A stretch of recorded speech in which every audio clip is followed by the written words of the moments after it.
Hello everyone, welcome back to a new video. Today I wanted to talk about things that I wish I knew as a younger or beginner artist. As a beginner artist, I kind of just found myself looking for a lot of tips and tricks about just art in general, how to be successful, how to improve and all that stuff.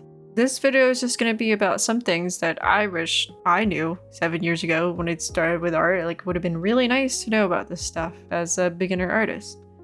And my first point, which is gonna sound bad, but trust me, I will explain, is it's okay to trace.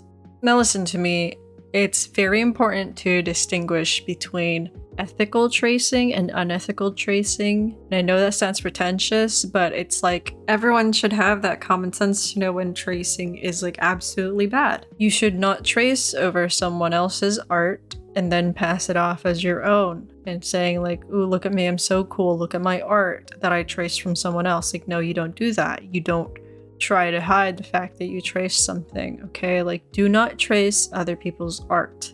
The situation where tracing is okay is if you are using it to just make things easier for yourself. So I have traced pictures that I have taken of my hand. I have traced reference pictures of poses of people, noted, not other people's art. And sometimes I've even traced my own art just to like get back into the mindset of like how I drew something and like getting back that consistency of style. The thing with tracing is that you have to have a very good reason to do it. So I traced over my hand when I struggled with a hand pose, but I don't just trace over my hand and then I just go with that, like, and then it's over and then I color it and it's like fine. No, I trace the hand, I look at what I traced, see what I like about it, see what I don't like about it, and then I sketch something beside it to make it fit what I actually wanted for the drawing. When I've traced poses, I don't just trace the body and then just like go with the tracing. When you trace, you have to like know what you're gonna do with it. You have to use that tracing in order to improve your art. You can't use the tracing as your art. That's the best way I can explain it. But when I was a beginner artist, I was like deathly afraid of tracing because I was like, tracing is bad, tracing is a sin, tracing is gonna get me canceled. But it's not. It's not. There are plenty of big artists who trace all the time. It's just they do it in a way where it is ethical and it's not just like stealing from something. The second thing I wish I knew about when I started my art journey was references. They are so important and so helpful whenever you are drawing anything ever.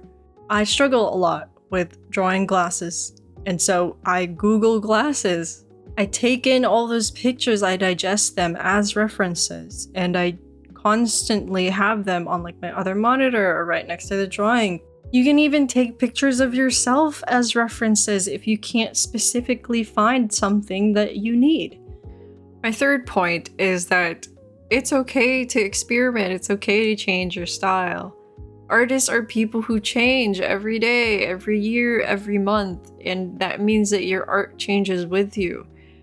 It's okay to be like, hey, I'm not satisfied with my art, let's see if I can try something different, and just like go for it. If like, what is holding you back? You know, just go for it and experiment with whatever you want and see if it works out for you. I think as a younger artist, I found myself being like so intent on having a certain style, even though it wasn't working out for me. And I was like afraid of changing because I was like, oh, this is what people know me for. I can't change now because they're gonna be like, what's happening with her art? Like, what? I have experimented multiple times, and then that experimentation turns into a drastic style change that has like made me like my art like 10 times more than it was before. Experiment, try other things, try other styles, and see what works for you at that moment. Because what works for you in January could be vastly different from what works for you in February. You have to adjust to yourself. My fourth point is that art blocks are valid. It's okay to have art blocks.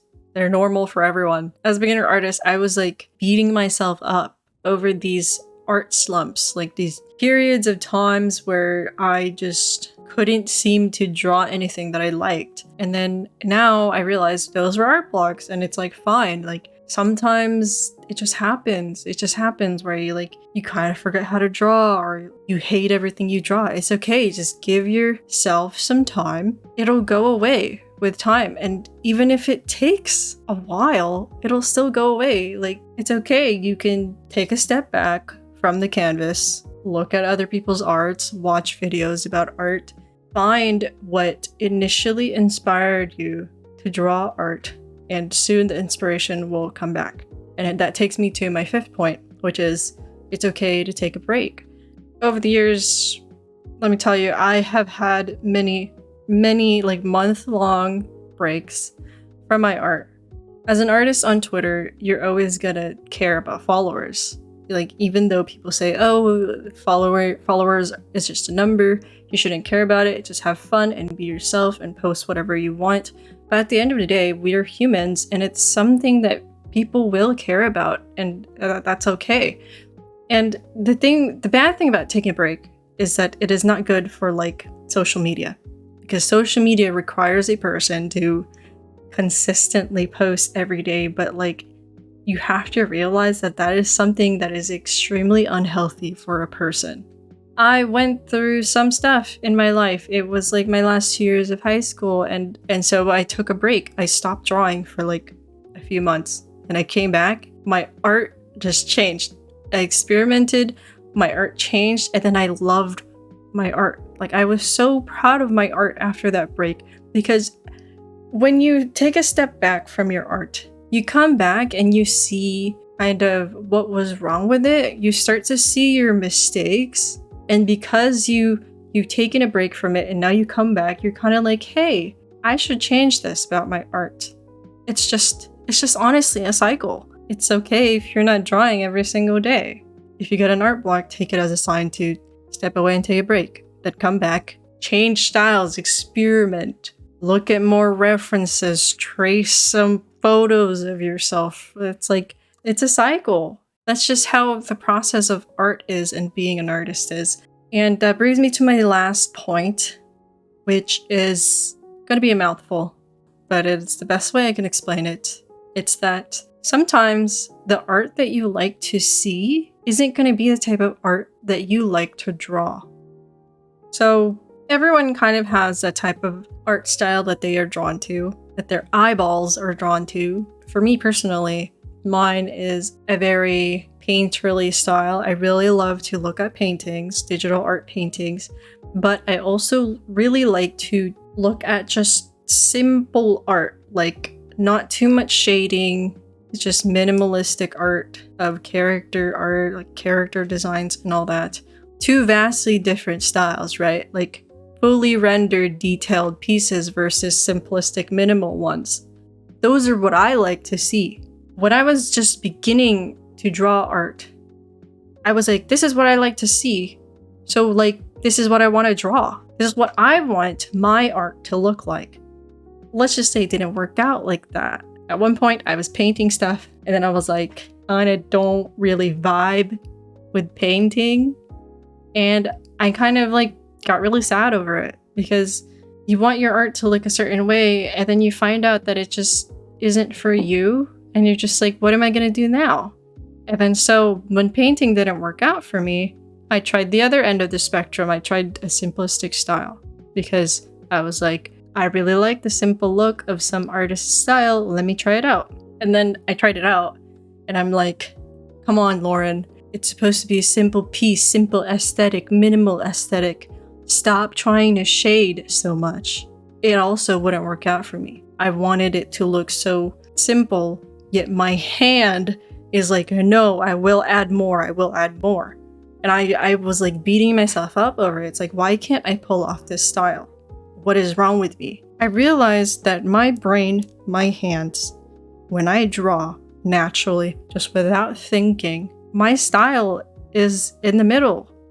It's in the middle of simplistic and detailed. It's just a halfway point between that. And for a while, I couldn't like come to terms with that. I'm just like, no, I don't want this art style, I want that one. You can't exactly have total control over what your hands want to do. Sometimes you just have to accept it and like really learn how to love the natural style that comes to you.